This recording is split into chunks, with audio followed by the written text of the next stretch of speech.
What's up, my people? Just back again on the YouTube channel. Talk about the Packers versus Patriots game. Uh, it was a pretty big game for both teams. I would say it was a bigger game for the Packers than it was for the Patriots. The Patriots had beat, division leaders and was blowing them out left and right. And everybody had this knock on the Packers that the Packers hadn't beat nobody with any kind of substance. They beat the Eagles, but then they say it was Mark Sanchez quarterbacking. But the Eagles are not a bad team. The Packers are just a better team. With the Packers and New England, it was a good matchup. Like I said, I felt like the Packers wanted the game a little bit more, but New England wanted it bad too. They just couldn't pull it out. I would say in the matchup with Rodgers versus Brady, that hands down, Aaron Rodgers is the best quarterback in football. Hands down. It's not even close. He can do everything Tom Brady can do. He can do everything Peyton Manning can do. He can do everything every other quarterback in the league can do. But nobody can do what he do. And as far as being accurate in the pocket, moving, being able to run, being accurate on the move, left or right, he's throwing darts all over the field. But hands down, I would say Aaron Rodgers is the best quarterback in football. Then let's talk about the matchup of Mike McCarthy versus Bill Belichick, who most people would automatically just say Bill Belichick, Bill Belichick, Bill Belichick, which Bill Belichick is a hell of a coach.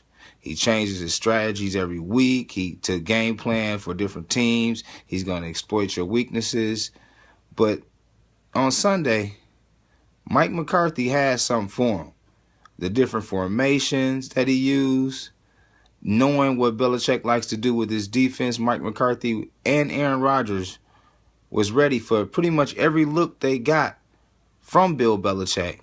Whereas I'm not sure that the Patriots was ready for the looks that we gave them defensively, not just offensively, the looks we gave them defensively, like starting Barrington over A.J. Hawk. A.J. Hawk did get playing time, but Barrington is bigger, faster, more physical than A.J. Hawk to help clog up that run. It was different things, putting Cobb in the backfield to get different matchups. The Packers was ready, and I would give that edge just in that game to Mike McCarthy. Now, I think Belichick's, just based on resume, a better coach, just what he does year in and year out. They stay winning 11, 12 games a year, him and Tom Brady.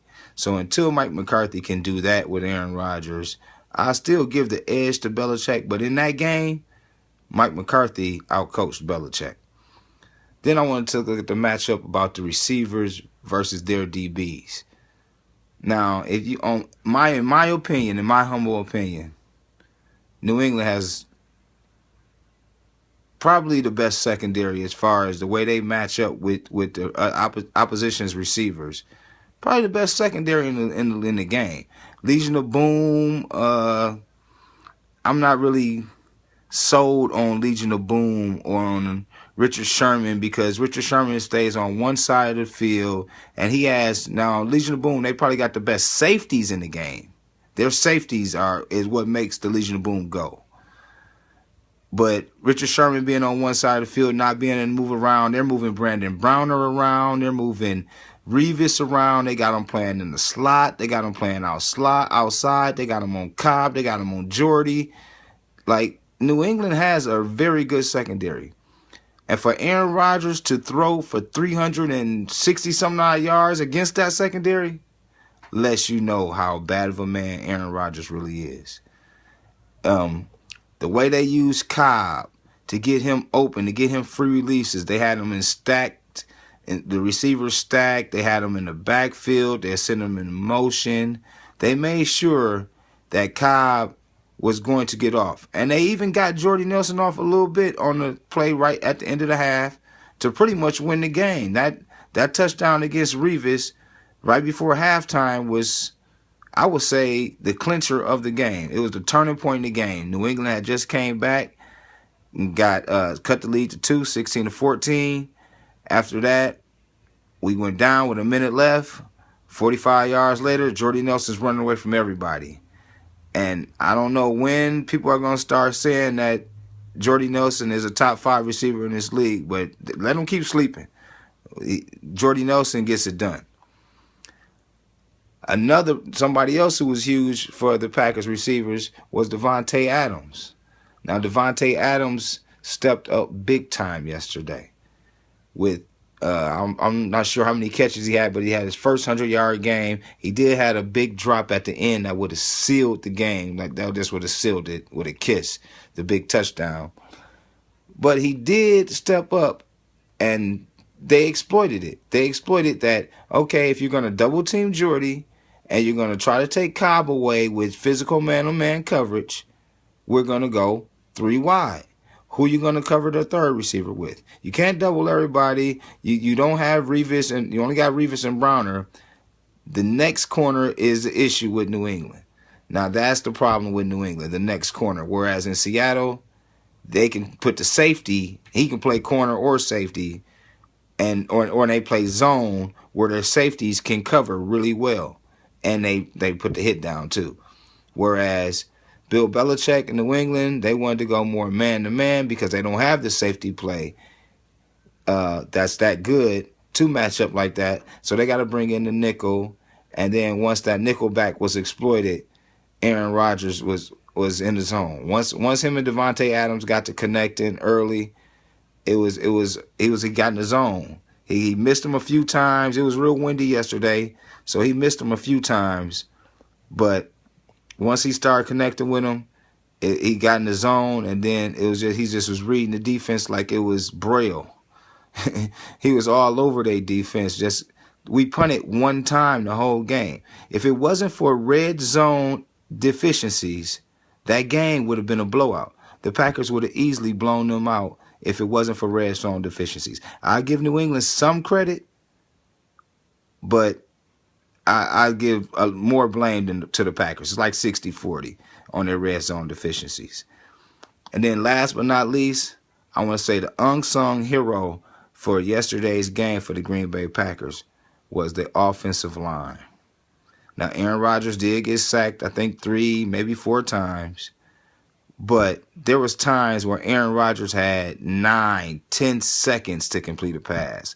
On the last play, the 3rd and 2, when he went to Cobb, he sat back there. Cobb wasn't even open, and Cobb just went on like a scramble drill on his own because Aaron Rodgers just sitting there waiting on him to get open. He didn't even look at nobody else.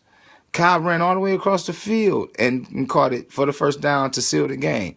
The offensive line really has been stepping up this season. Aaron Rodgers has had games where he hasn't even gotten hit, let alone sacked.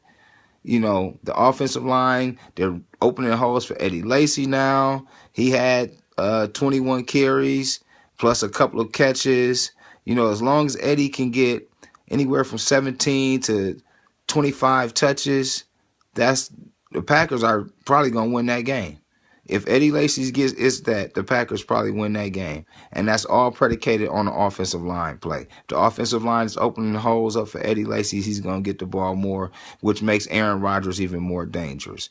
And when the offensive line is pass blocking the way they have been pass blocking this year, Aaron Rodgers you've seen it, he's been virtually unstoppable since he told everybody to relax.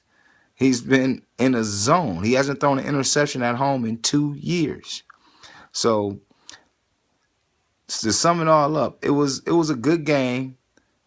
It was a good game on both sides. New England wanted to win. They didn't just not try. New England wanted to win that game.